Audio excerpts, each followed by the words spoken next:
नमस्कार, DNP India में आपका स्वागत और मैं हूं आपके साथ राहुल चौधरी। 5 राज्यों में हुए विधानसभा चुनावों के नतीजों के बाद अब देश को सबसे ज्यादा सांसद देने वाले राज्य उत्तर प्रदेश का सियासी पारा हाई है। मध्य प्रदेश, राजस्थान और छत्तीसगढ़ के विधानसभा चुनाव में कांग्रेस की बड़ी हार हुई है और इस हार के बाद इंडी गठबंधन के सहयोगी दल कांग्रेस के साथ जाने के फैसले पर फिर से विचार कर रहे हैं। सियासी जानकारों की माने तो यूपी में इंडी गठबंधन को बड़ा झटका लग सकता है।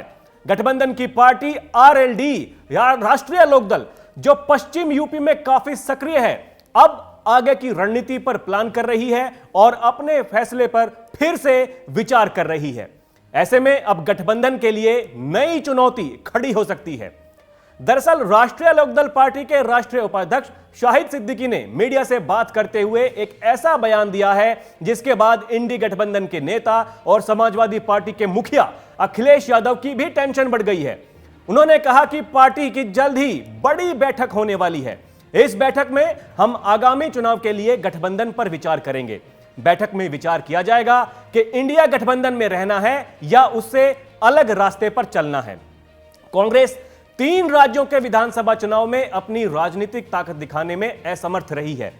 आरएलडी के राष्ट्रीय उपाध्यक्ष ने कहा कि हम अब आगे का फैसला लेने से पहले तमाम पहलुओं पर चर्चा करेंगे।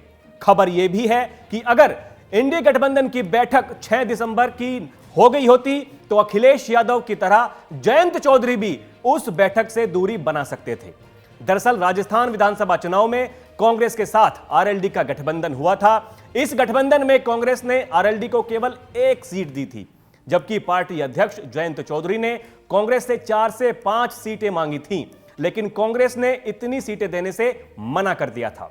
इस चुनाव में कांग्रेस के साथ गठबंधन में आरएलडी को केवल भरतपुर सीट मिली थी, जिस सीट पर आरएलडी ने अशोक गहलोत सरकार में मंत्री रहे सुभाष गर्ग को अपना उम्मीदवार बनाया और इस सीट पर सुभाष गर्ग ने 5000 से ज्यादा वोट से जीत दर्ज की।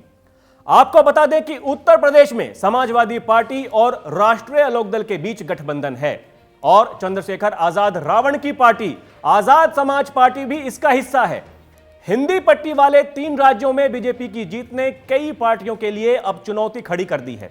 समाजवादी पार्टी के लिए इसके बाद काफी मुश्किलें बढ़ गई हैं।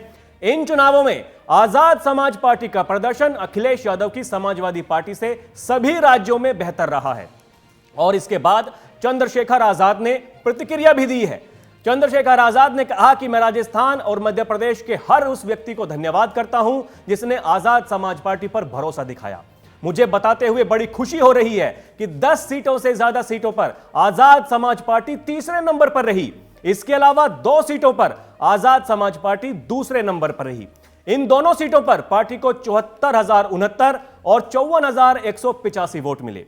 यानी देखा जाए तो यूपी के बाहर भी अब बसपा का विकल्प चंद्रशेखर आजाद बनते हुए नजर आ रहे हैं। इस चुनाव में उनकी पार्टी का यह प्रदर्शन यूपी के बाहर भी उनकी बड़ी लोकप्रियता को दिखा रहा है।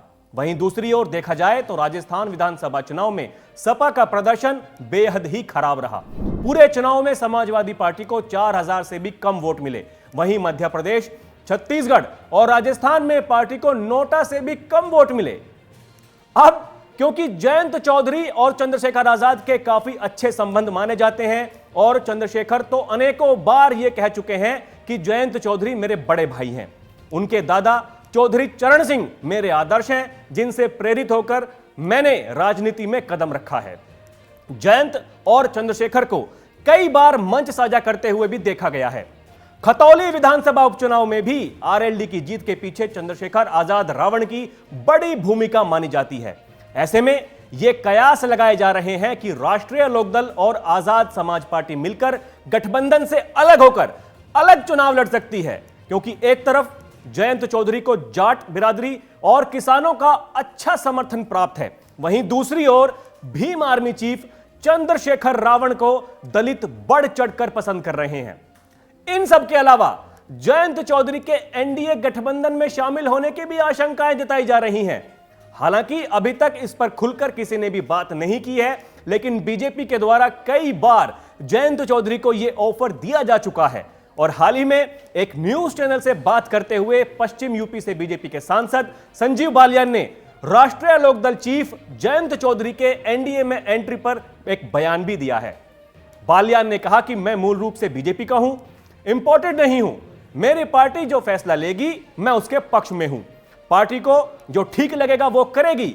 अगर पार्टी को लगता है कि इससे फायदा होगा तो ठीक है, अगर फायदा नहीं हुआ तो फिर नहीं करना चाहिए। खैर, अब तो यह पार्टी को ही तय करना है। लेकिन क्या जयंत चौधरी सभी गठबंधन से अलग होकर केवल आजाद समाज पार्टी के साथ चुनाव लड़ते हैं या फिर बीजेपी के साथ गठबंधन करते हैं? यह देखना दिलचस्प होगा और उसका करना होगा इंतजार। अभी के लिए इतना ही। खबरों का सिलसिला जारी है। आप देखते रहिए डीएनपी इंडिया। नमस्कार।